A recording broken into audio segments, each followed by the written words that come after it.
The stock market is open for business from 9:30 a.m. until 4 p.m. 4 o'clock Eastern is the closing time at the New York Stock Exchange. Today was not an awesome day for the stock market. It closed lower than it has in a month. The day was full of investors and pundits and analysts all watching and waiting for the so-called bipartisan super committee to fail to reach a deal on cutting the deficit. Everybody pretty much knew failure was coming. It's not like there was a lot of suspense surrounding this issue. There'd been lots of reporting, particularly over this weekend, that there really was not going to be a deal. But the super committee, interestingly, waited until after the stock market closed to make their failure official. The leaders of the super committee released a statement less than an hour after the stock market closed, saying, quote, after months of hard work and intense deliberations, we've come to the conclusion today that it will not be possible to make any bipartisan agreement available to the public before the committee's deadline.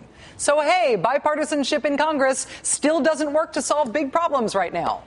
Not even bipartisanship in small groups given lots of power. Not even when you put adjectives like super in front of their names. The real question is what happens to the big problems that are not being solved no matter the gimmick. In this case, deficit cutting deal is one that the deficit cutting deal here is one that was already made. $1.2 trillion is due to be cut from the deficit one way or another. The sad little super meaningless committee was just supposed to figure out how to cut $1.2 trillion from the deficit. The bill that passed Congress, that President Obama signed, that created the super committee, requires that $1.2 trillion in cuts starts in 2013. If the super committee doesn't figure it out, if Congress doesn't pass something to cut that much, then automatic cuts kick in. Automatic cuts in defense and domestic spending are triggered by Congress failing.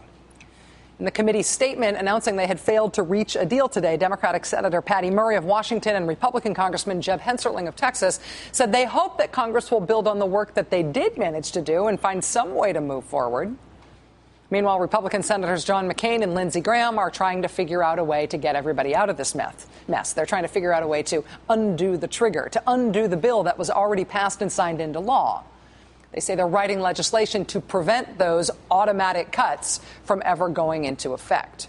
Same goes for Congressman Buck McKeon, who's the chairman of the Armed Services Committee in the House. He's already vowed to eliminate any automatic defense cuts. However, it looks like he will have to get around House Speaker John Boehner. Speaker Boehner says that he does feel bound by the automatic cuts because, quote, he says, it was part of the agreement. It should also be noted that all of these guys are going to have to get around the president, who had this to say about efforts to get out of this deficit deal now that Congress has decided they maybe don't like it. Now, the question right now is whether we can reduce the deficit in a way that helps the economy grow, that operates with a scalpel, not with a hatchet. And if not, whether Congress is willing to stick to the painful deal that we made in August for the automatic cuts. Already, some in Congress are trying to undo these automatic spending cuts. My message to them is simple. No. I will veto any effort to get rid of those automatic spending cuts to domestic and defense spending. There will be no easy off-ramps on this one. We need to keep the pressure up to compromise, not turn off the pressure. The only way these spending cuts will not take place is if Congress gets back to work and agrees on a balanced plan to reduce the deficit by at least $1.2 trillion. My message to them is simple. No. You guys want to get out of this deal that was going to force you to get some work done? You want to get out of the deal that forced you to get some work done? No. You either get some work done or the triggers happen. This is what's called a line in the sand.